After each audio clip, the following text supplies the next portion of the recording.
The invitation arrived wrapped in gold and arrogance.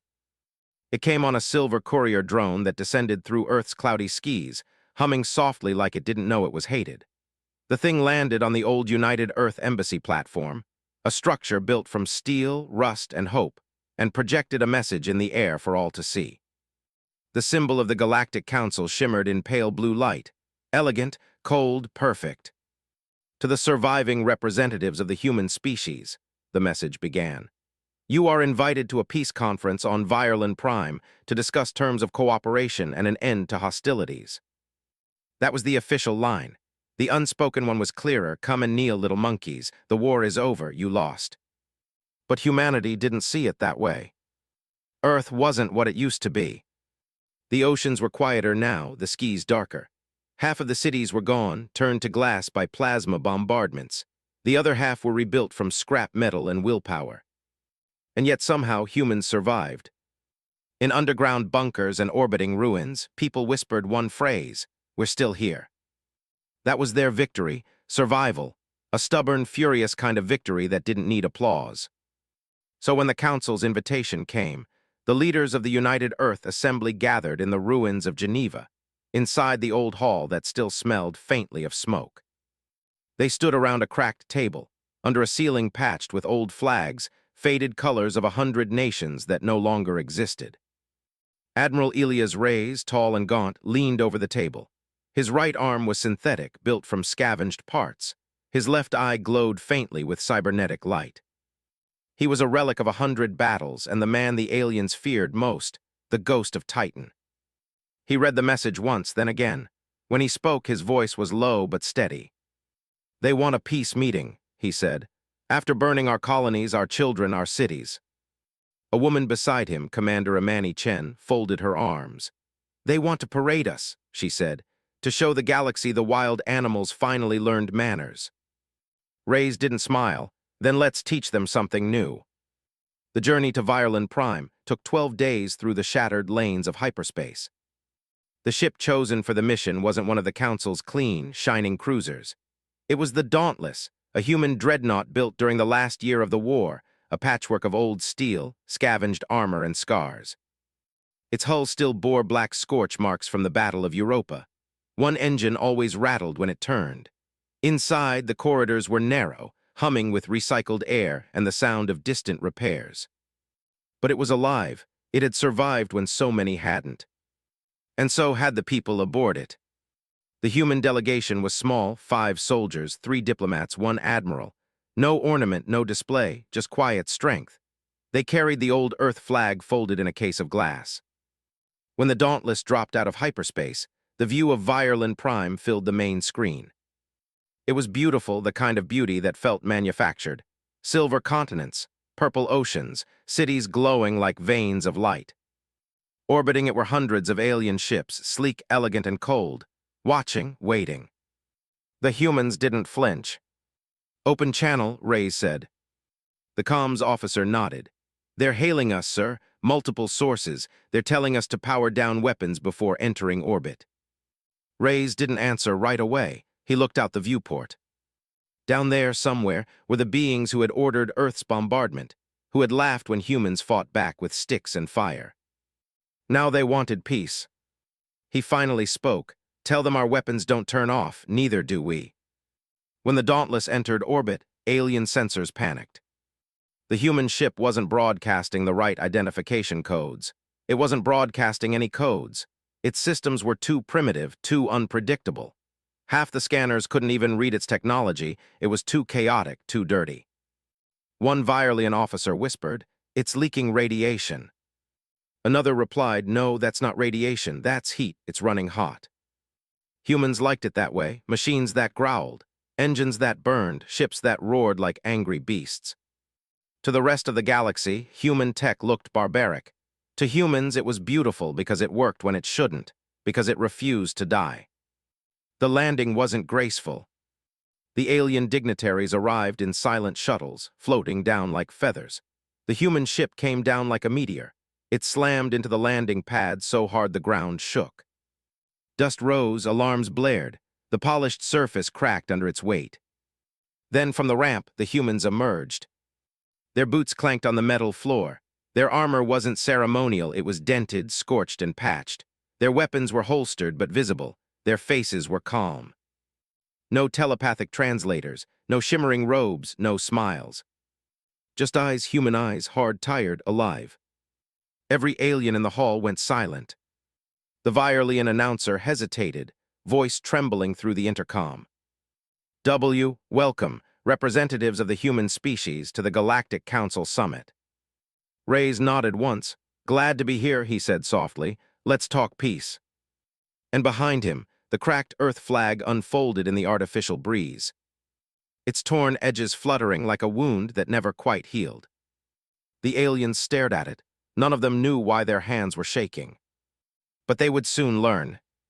The Council Hall of Virelin Prime was a masterpiece of alien art.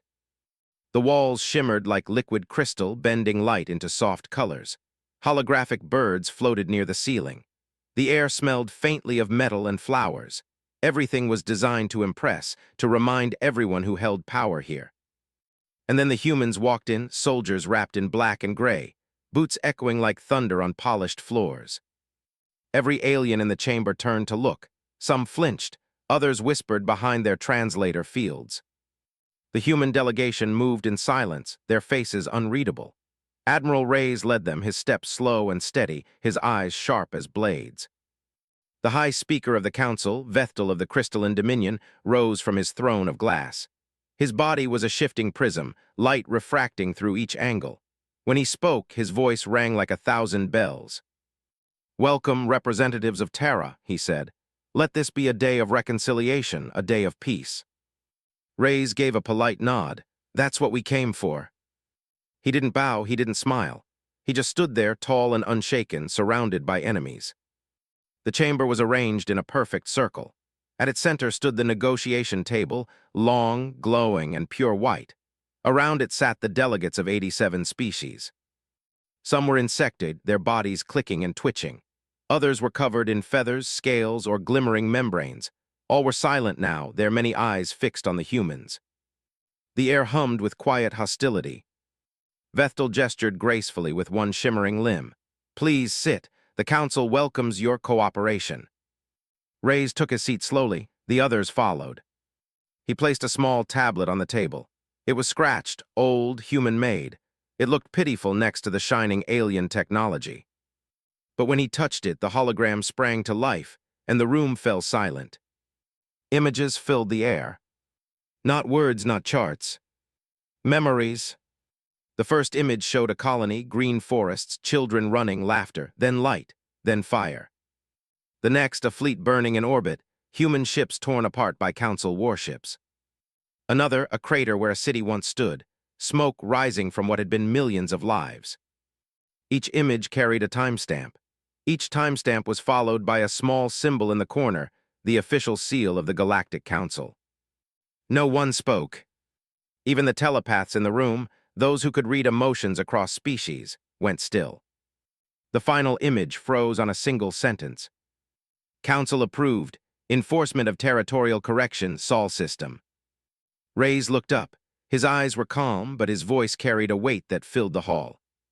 You said this was a peace meeting, he said quietly, but before peace there must be truth. No one moved, no one dared to. He leaned forward. You wanted to discuss cooperation. We'll cooperate after you admit what you did. A ripple of alien murmurs filled the air. The High Speaker's crystal body flashed with anger. These records are taken out of context. The Council's actions were necessary to maintain order. Order, Commander Chen said softly, her voice sharp as glass. Is that what you call genocide? Gasps echoed. The translator drones clicked uncertainly, struggling to find polite equivalents for the word. Commander, Vethtel said, his voice hardening, watch your tone. You are here as guests of the Council. Reyes smiled faintly. You're right, he said, guests, not servants. He pressed another button on the tablet. The next image was different, not destruction but survival. Human soldiers standing in the ruins of cities, people rebuilding homes out of shipwreckage, farmers planting crops in the ashes of burned soil. Children learning in underground classrooms with candles for light. The aliens stared. These are the people you tried to erase, Reyes said. You called us animals, you called us chaotic, but here's the truth: you didn't destroy us. You taught us. His voice rose, slow and steady. You taught us how to fight smarter, how to build faster, how to survive anything. You made us stronger than we ever were before. A heavy silence followed. Then one of the delegates, a towering Tivar warrior covered in blue scales, slammed his clawed hand on the table. Enough, he hissed. You dare speak to us like this? You stand on our world, surrounded by our fleets. Reyes turned his head toward him, eyes calm.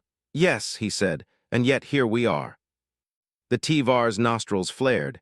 You threaten the council. Reyes shook his head. No, we don't threaten, we remember. The High Speaker's light dimmed to a deep, warning red. You are in no position to demand anything. Humanity's power is gone. Your colonies are ruins. Your fleets are ashes. You have nothing. Reyes leaned back in his chair. That's where you're wrong.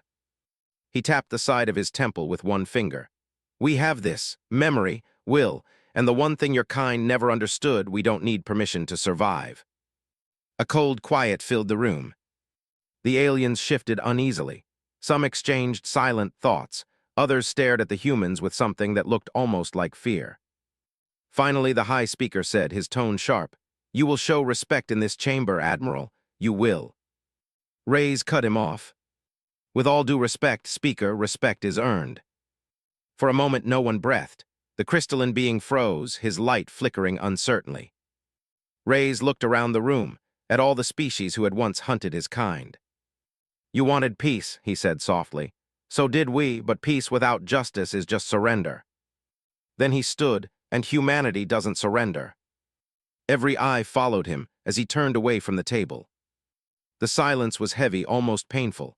Somewhere in the crowd, an alien delegate whispered, They don't act like prey. Reyes stopped just for a moment and gave a small, tired smile. No, he said without turning around, we never were. And with that, he walked out of the chamber, leaving the council frozen in their own fear. The council chamber had never been so quiet. The humans had walked out, their boots echoing like drumbeats of defiance. The alien delegates sat frozen, unsure if they had just witnessed a diplomatic meeting or a declaration of war. Vethel, the High Speaker, trembled where he stood. Light flickered along his crystal body, dim and unstable. He had seen many wars. He had crushed rebellions, ended civilizations with one word. But never, never had a defeated species looked at him with eyes that cold, that unbroken. He turned sharply to the guards. Follow them, he said. Do not engage, but make sure they leave the hall and alert the orbital fleets. Humanity is to remain under observation. The guards hurried away. The room slowly began to breathe again, filled with quiet whispers and uneasy energy. They dare insult us, hissed the Tivar warrior from earlier. They should be erased again. Perhaps, muttered another, we didn't erase them enough. But none of them noticed that several of the weaker races, the smaller delegates, were silent, staring toward the doors where the humans had gone. There was something in their silence that looked almost like respect. Outside, the humans walked through the wide, glowing corridors of the Violin capital. The halls were filled with alien guards and watchers. Their armor shone, their weapons hummed, but none of them stopped the humans, none of them spoke. The alien eyes followed them with caution and fear. Reyes led the way, his face unreadable. Commander Chen walked beside him, hand near her holster but not touching it. Behind them, the soldiers moved like shadows. Think they bought the peace talk act? One whispered. Reyes didn't answer. His eyes were on the sky through the transparent ceiling, a sky filled with alien ships, hundreds of them gleaming like silver predators circling prey. Doesn't matter, he finally said. They were never here for peace, neither were we. Back in the chamber, Vethel was losing his calm.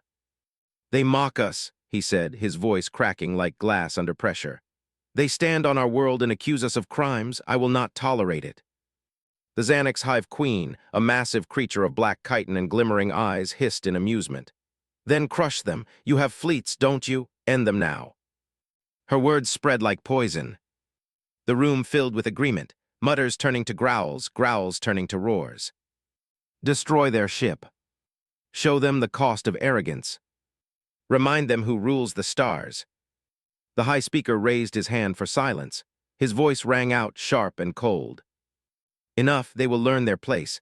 I will not waste soldiers, I will show them power. He turned to his aide.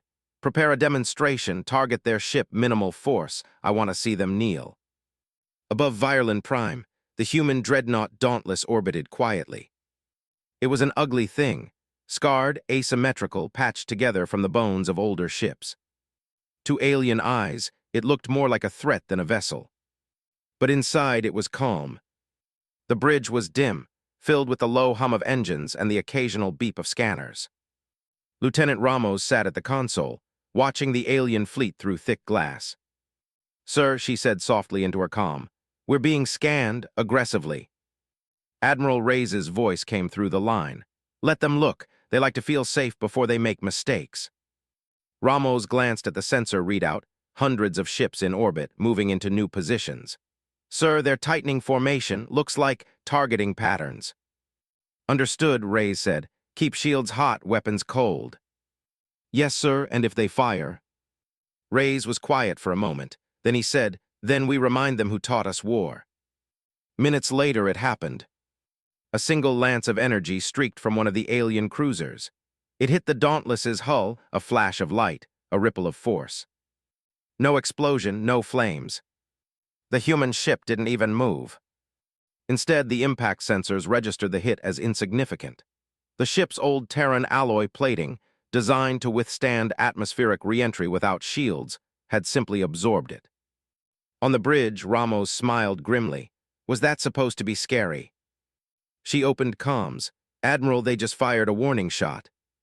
Reyes' reply came calm and cold. "Good, send one back." The Dauntless shifted, slowly, deliberately. Its forward cannons came to life. Old coil guns, relics of a forgotten era, still powerful enough to shatter moons. They charged with a sound like thunder rolling across the void. One round fired, a streak of metal and fury, passing just meters above the alien cruiser that had fired first. The shot didn't hit anything. It didn't have to. The shockwave alone tore through the alien ship's shields, cracking them like glass. The cruiser spun out of formation, alarms blaring across the entire fleet. The message was clear. Don't do that again. Panic spread through the alien command channels. Voices screamed, orders clashed, ships stumbled into defensive postures. Vethtel's comms filled with noise. "They fired on us. They hit our cruiser. They're mad." The high speaker stared at the hologram of the Dauntless, still floating quietly in orbit, like a beast that had woken up and decided it wasn't hungry, yet. "Pull back," he ordered, his voice cracked. "All fleets pull back to safe distance." The hall went silent again. One of the smaller delegates, trembling, asked softly, "Speaker, what if they attack?" Vethtel didn't answer right away. He looked up at the image of that scarred human ship and the faint Terran flag painted on its side. Then he said almost to himself, "They won't, not unless we make them." He turned away, voice low, "And if we do, then stars help us all." In orbit, Admiral Reyes stood at the viewport, watching the alien fleets retreat. He didn't smile, he didn't gloat, he just whispered, "Peace through fear works both ways." The stars reflected in his cybernetic eye like sparks of fire. And far below, the Galactic Council began to understand. They had invited not survivors, but consequences. The alien fleets had pulled back, but the silence that followed was worse than battle. Above Virelin Prime, the stars hung still, cold witnesses to the mistake the Council had just made. Inside the Dauntless, the crew worked in hushed tones. No one cheered, no one celebrated. Humans didn't cheer for surviving anymore, they just kept going. Lieutenant Ramos stared at her monitors, voice low. "They're moving their ships away, sir. Looks like they're scared." Admiral Reyes stood by the viewport, hands behind his back. "Good," he said softly. "Let them think." Commander Chen joined him, her face pale in the reflected light of the alien world below. "You know they'll twist this," she said. "Call us violent, uncivilized." Reyes gave a dry, humorless smile. "They already did. We just gave them a reason to believe it." He turned to her, his expression heavy but calm. "You know what I hate most about them, Commander." "What's that?" "They think fear is control. They think peace means obedience. Chen tilted her head, and us. He looked back at the endless dark of space. We learned peace costs blood, ours mostly, but not only ours anymore. Down on the planet, the council chamber was chaos. The alien delegates shouted over each other, voices overlapping in a storm of fear and rage. They fired first. They must be punished. They'll destroy us all if we do nothing. The High Speaker tried to calm them, his crystal body flickering under stress. Silence, you will all. But no one listened. The council was cracking, old cracks widening into chasms. Some wanted revenge, others wanted to surrender. A few, trembling in the back rows, whispered the unthinkable. Maybe the humans were right. Vethtel finally shouted, voice booming across the chamber like thunder. Enough. The noise stopped. The air seemed to hold its breath. He stared at the assembled species, all so proud, all so terrified. This is not war, he said coldly. This is theater. The humans want to appear strong, they bluff. Are you sure? Hissed the Tivar warrior. They faced our fleets with one ship. The High Speaker's light flared in anger. Then we'll remind them who holds the stars. He pointed to his aide. Send the order, activate the planetary defense grid, let them see our strength. The message spread quickly. From the surface, dozens of defense satellites powered on, bright dots in the upper atmosphere. The energy field shimmered to life, covering Virelin Prime in a glowing shield. Cannons unfolded from orbital rings, targeting the Dauntless. The aliens watched from the safety of their control rooms, expecting to see the human ship retreat. But it didn't. Instead, the old dreadnought held its position, unmoving, unblinking, like an ancient god watching its enemies prepare their own graves. Then, without warning, something else appeared on every scanner. It began as static, faint interference on deep space channels. Then the static became signals. And then, one by one, the stars themselves started to shift. Far beyond the orbit of Virelin Prime, shadows moved, dark shapes emerging from the void. They weren't council ships. They weren't elegant or glowing or beautiful. They were human.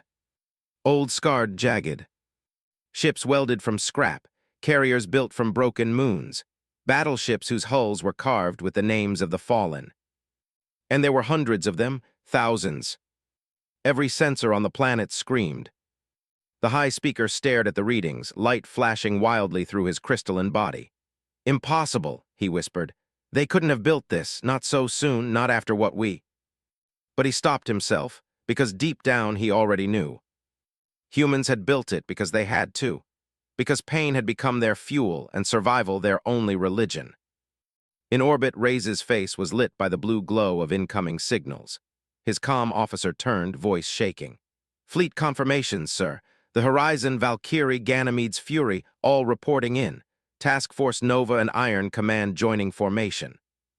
Commander Chen's jaw dropped. They came, all of them. Reyes nodded slowly. They were listening. He touched the comm panel.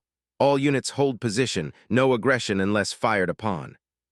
He paused, then added, and if they fire. The comm officer finished for him, voice trembling.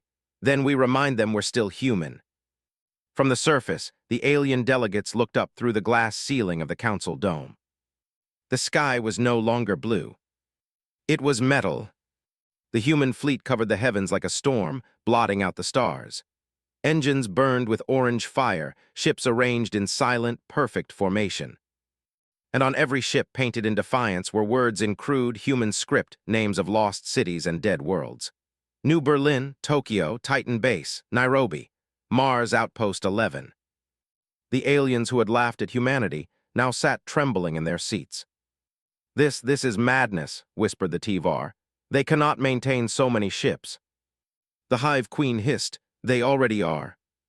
Back aboard the Dauntless, Admiral Reyes looked at the planet below, the place that had demanded humanity's surrender. He pressed the comm. This is Admiral Reyes of the Terran Alliance Fleet. To the Galactic Council, consider this a reminder. He paused, letting silence sink deep into their hearts. You burned our homes, you killed our children, and still we came to talk. His voice grew harder. You wanted peace, fine, but if you ever call us beasts again, we'll show you what beasts can do. Then he cut the transmission. Down in the council hall, Vethtel's voice cracked. Deactivate the grid now. But, do it. The bright planetary shields dimmed, one after another like lights snuffed out by fear. No one in the chamber spoke, no one dared. And far above them, the human fleet drifted in silence, a living scar in the night. They hadn't fired a shot, they didn't have to. Their existence was enough. As the Dauntless turned slowly in orbit, its engines left trails of light across the void. Commander Chen stood beside Reyes, whispering, "Do you think they understand now?" Reyes didn't answer right away. His gaze stayed on the planet. Finally, he said, "They understand one thing, Commander, we don't die easy." And as the fleet began to move into formation, the stars above Virelin Prime flickered, not with the light of war, but with the memory of a species that refused to kneel. The reminder was clear. Humanity was not a mistake. It was a warning. The hall of the Galactic Council felt colder than before. The air was heavy, filled with the quiet hum of fear. The alien delegates sat in silence, eyes flicking nervously toward the sky visible through the glass dome. Above them, the human fleet still hung like a storm that refused to move. No one dared speak of it, but everyone thought the same thing. How did they build that? The humans were supposed to be broken, defeated, scattered to the dark corners of space. And yet here they were, unbroken, unbowed, unforgiving. The high speaker, Vethtel, shimmered with sharp, frantic light. "They cannot be allowed to intimidate us," he said, voice high with panic disguised as authority. "They defy the entire council. This is an outrage." The Xanax Hive Queen clicked in anger. "Then destroy them before they destroy us." "They have more ships than our last 3 sectors combined," muttered a smaller delegate. "And they didn't even raise shields." "They won't fire first," Vethtel said, almost to himself. "They're bluffing." No one believed him, not even him. On the Dauntless, Admiral Reyes watched from the command deck as the alien fleets shifted nervously. He could almost feel their fear. He didn't enjoy it, but he understood it. Humanity had lived under that same fear once. The fear of watching alien ships hover above Earth, hearing the first bombs fall, knowing the universe didn't care. Now the balance had changed. Lieutenant Ramos turned from her console. "Sir, they're broadcasting a message from the High Speaker. He demands we disarm our fleet immediately or face sanctions." Reyes didn't move for a moment. Then he laughed, a quiet, dry laugh that made the entire bridge go silent. "Sanctions," he said softly, "that's cute." He walked forward, voice steady, "Open the channel." The High Speaker appeared in the air, tall, glass-like, and trembling with forced confidence. "Admiral Reyes of Terra," he began, his voice echoing through the comms. "Your presence here violates the Treaty of Stellar Order. You bring warships to a peace meeting, an act of aggression against the Council. You will stand down immediately, or we will consider your fleet an enemy of civilization." The human bridge stayed silent. Reyes' expression didn't change. He stepped closer, his cybernetic eye glinting in the dim light. "Enemy of civilization," he repeated quietly. "Is that what you called us when you burned Earth cities?" The speaker flinched but tried to maintain composure. "You misunderstand. The correction of primitive worlds was necessary for galactic stability." "Correction," Reyes said slowly. "You mean extermination." Vethtel's light flickered. "You are emotional, Admiral. You should choose your words carefully." Reyes leaned closer to the camera. "No," he said, "you should." He straightened, and the bridge lights caught the scars across his face. "You think you own peace," he said, voice rising. "You think peace means silence, submission, obedience." He turned, looking at his crew. "That's what they told us when they came for Earth, that surrender was peace." He faced the speaker again. "We believed it for a time, until we realized peace without freedom is just another word for prison." His tone hardened. "You didn't bring peace, you brought fear, you made monsters out of survivors, you made us." The hall on Virelin Prime fell silent. The alien delegates watched the transmission play out on the giant screens, the human admiral standing tall in his dark uniform, framed by the stars, speaking with the calm fury of a man who had nothing left to lose. Reyes stepped closer. "You said we violated your treaty. Fine, let's talk about treaties." He pressed a button on his console. The hologram changed, showing the Council's seal again. Beneath it, line after line of orders authorizing orbital strikes, mass enslavement, and genetic correction of non-compliant populations.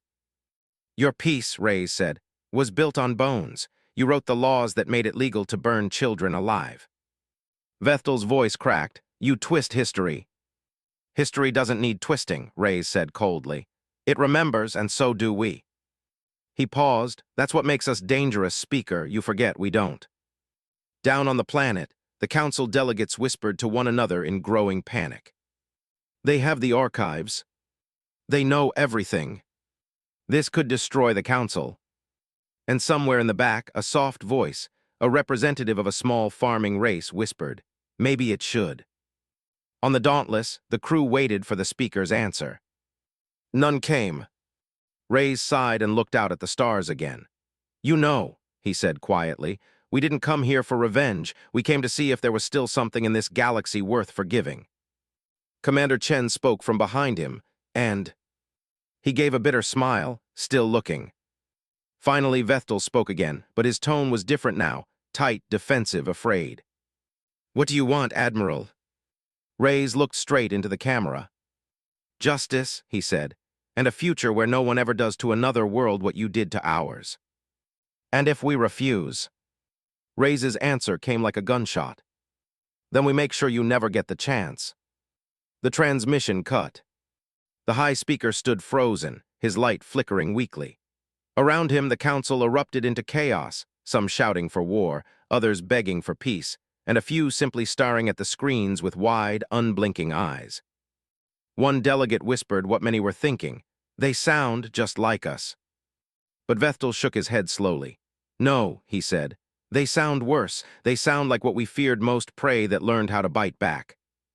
Back on the Dauntless, Reyes looked over his ship, his people, his war-born family. Send a message to the fleet, he said. No aggression, hold formation, will give them time to think. Commander Chen frowned. And if they decide to attack? Reyes smiled faintly. Then we stop holding back. The bridge was silent for a long moment. Outside, the human ships glimmered against the stars, scarred but alive, patient but ready. And for the first time in galactic history, the Council realized something terrible. Humanity didn't need to win the war. They just needed to survive it. And that they had already done. For hours, the Galactic Council remained frozen. No one dared to speak after Admiral Reyes' last words. The massive holographic display still flickered in the air, his face cold and unblinking, eyes full of something the Council hadn't seen in centuries. Conviction. The silence stretched until even the sound of breathing felt loud. Finally, the high speaker spoke, his crystalline body dim and cracked from stress. They cannot mean what they say, he whispered. They would not risk destruction. But deep down, he wasn't sure. The humans had already risked everything once and survived. In orbit, the human fleet stayed motionless. Thousands of ships hung above Virelin Prime like a ceiling of ghosts. They didn't threaten, didn't move, didn't even charge weapons. They just watched. To the aliens, that was worse. Fear they understood, rage they could handle, but silence was terrifying. In that silence, every delegate, every commander, every world of the Council was left to ask themselves the same question. What if they're not bluffing? On the Dauntless, things were quiet too. The crew worked with practiced calm, maintaining formation, monitoring the alien fleets, watching the endless streams of Council chatter.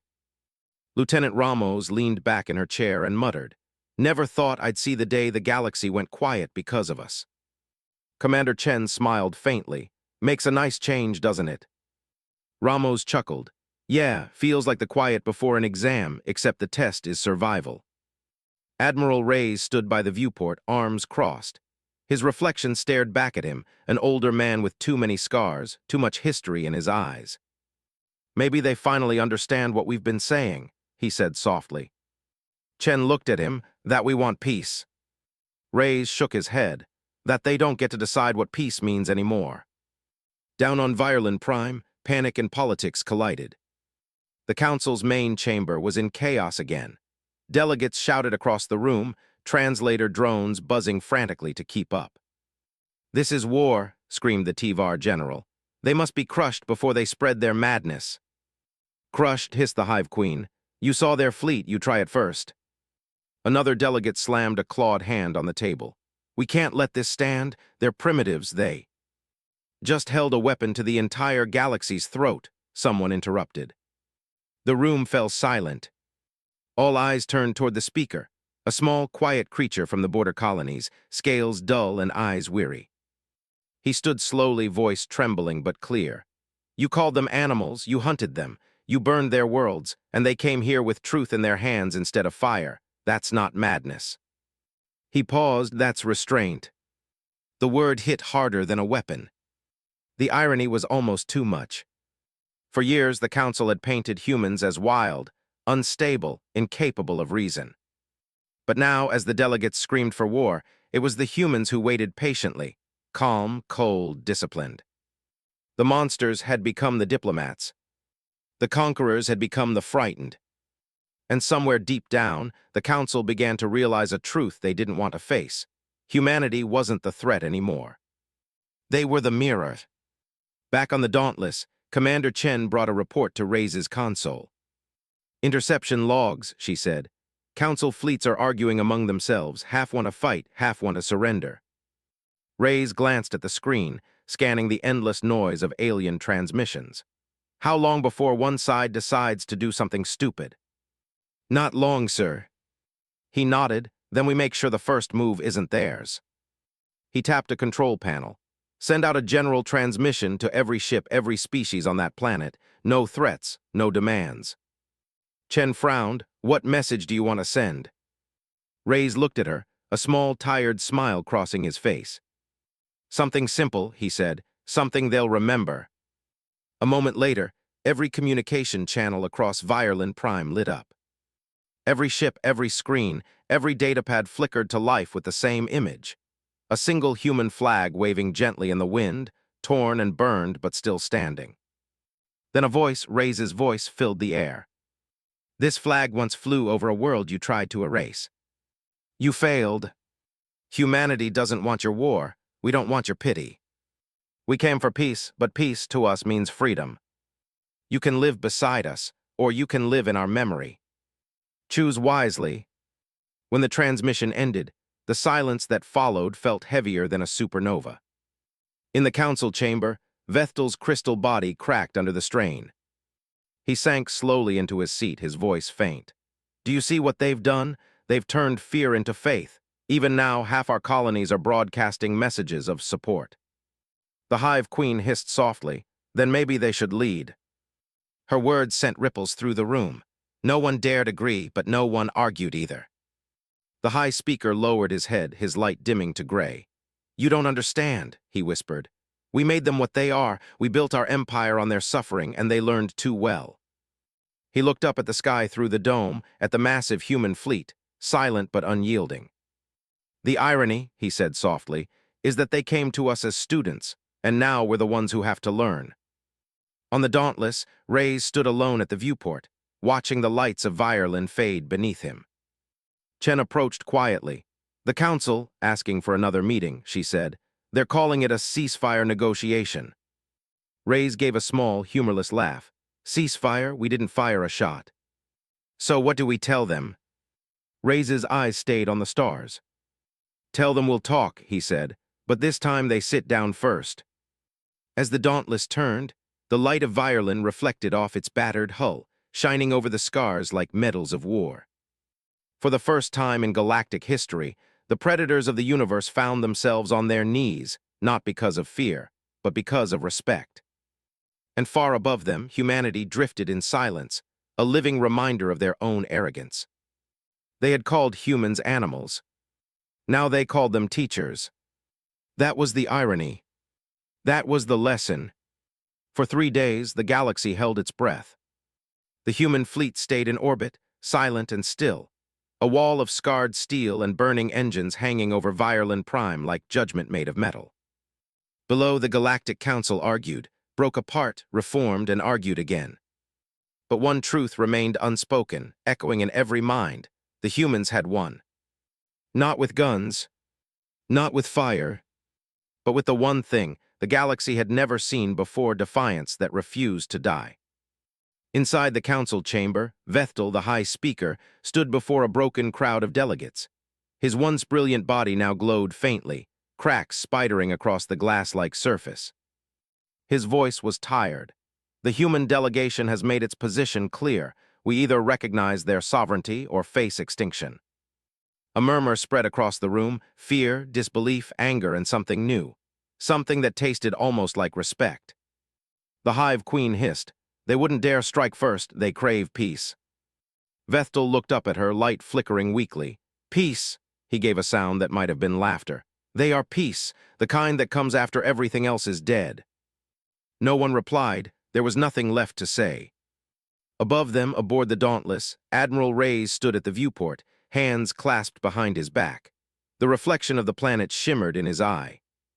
Commander Chen joined him, silent for a long time before speaking. The Council's ready to sign, full recognition of human territories, no more interference. Reyes didn't move, and the reparations. They agreed, resources, trade, rebuilding aid, even a memorial on Vireland itself. Reyes gave a small nod. A memorial built by the ones who tried to erase us. Poetic. Chen smiled faintly. You sound almost proud. He looked at her then, tired but alive. Pride's a luxury, Commander. I'll settle for survival. Outside the viewport, human ships began to shift into formation. The fleet was leaving. Engines flared, casting long shadows across the alien world below. From the ground, it looked like stars being reborn, streaks of light stretching toward the endless dark. Millions of aliens looked up that night and felt something they couldn't name. It wasn't fear. It wasn't hatred. It was the realization that the universe had changed, and it would never go back. Before departure, one final broadcast was made. Every council world received it. Every station, every colony, every ship. The same image, the same voice. Admiral Reyes stood against the backdrop of space, the battered Terran flag fluttering behind him. 2 centuries ago, you came to our skis. You burned our homes and called it peace. You said humanity was a mistake, too violent, too wild, too unpredictable. You were right about one thing. We are unpredictable. We learn, we adapt, we survive. You wanted a universe without us. You got the opposite, a universe that will remember us. So remember this, Earth stands. Humanity endures, and peace is not something you give. It's something we take and we keep. The message ended. No threats. No demands. Just truth. And somehow, that was more terrifying than any weapon. The High Speaker watched the transmission in silence. His aide, trembling beside him, whispered, "What do we do now?" Vethtel looked at the darkened screen, his cracked body reflecting its dim light. "Now," he said softly, "now we make sure they never become our enemies again." He turned away, light flickering weakly. Because if we do, there won't be a galaxy left to save. When the last human ship vanished into the dark, the skis above Vireland felt emptier than ever. The Council announced peace the next day. The treaty was written in plain human words, no elegant phrases, no hidden clauses, no room for betrayal. One line stood out across every world it reached. Humanity will not kneel again. Those words spread faster than any weapon ever could.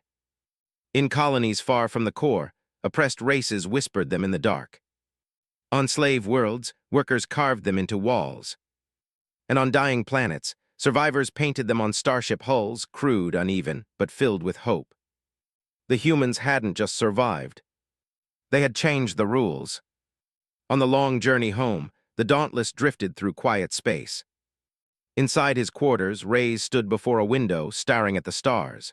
The universe looked peaceful now, the kind of peace that comes after a storm. Chen entered quietly, the crew's asking what happens next. Reyes didn't turn. Next, we rebuild, we teach, we make sure no one forgets what it costs to earn peace. She hesitated. Do you think they'll ever forgive us? He smiled faintly, eyes still on the stars. Forgive us, Commander, they should thank us. We showed them what peace really means. He paused, voice softer now. It's not kindness, it's endurance. As the Dauntless passed the rim of the system, the ship's engines left streaks of light that shimmered like fireflies in the void. Back on Vireland, a monument was already being built, a tall, unpolished tower made of steel salvaged from human wreckage. At its base, engraved in 100 languages, were the same words Reyes had spoken. Peace is not given, peace is earned. And beneath it, smaller but unmistakable in bold Terran script, we're still here. That night, as stars blinked quietly over Vireland Prime, a lone alien child looked up at the sky and asked her mother, "Will they come back?" Her mother hesitated before answering, "Only if we make the same mistake twice." The child frowned, "Then I hope we never do." The mother smiled faintly, watching the last trails of human light fade into the void. "So do I," she said softly, "so do I." Far away, on a small blue world reborn from ashes, humanity looked up at the stars, not with anger, not with fear, but with quiet pride. They had been called monsters. They had been called animals. But now they were something more. They were the warning written in the stars. And every species that gazed into the night sky would remember the day humanity came to talk about peace, and made the galaxy tremble,